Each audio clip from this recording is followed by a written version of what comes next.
Daniel Mills, Sky News. The death toll from the coronavirus has climbed to 106, and in the last few hours, Germany has confirmed its first case.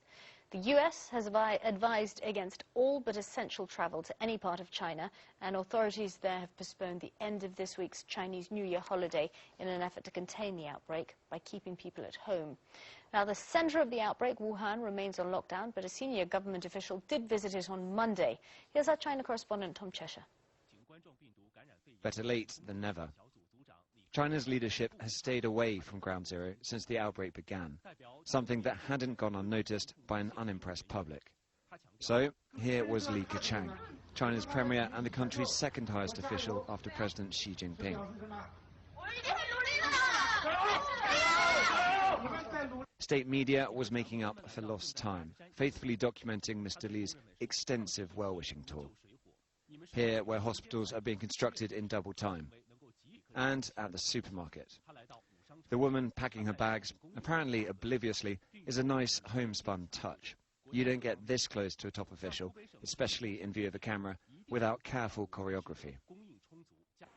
Other footage broadcast by state media has a similar aim, to show the cavalry are here, and that supplies are coming. The propaganda machine putting a rosy spin on a difficult situation. But there are other fronts in this propaganda war. Wuhan's mayor admitted local government's mistakes, but seemed to blame central government bureaucracy.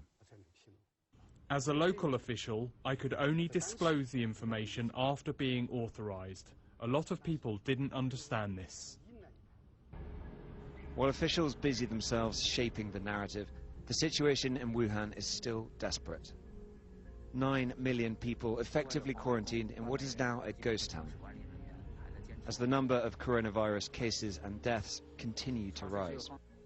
Foreign nationals are still in the city, their governments preparing various extraction plans. Measures to curb the virus are being applied to the whole of China. Screening checks like this one here in Beijing are becoming more common all across China.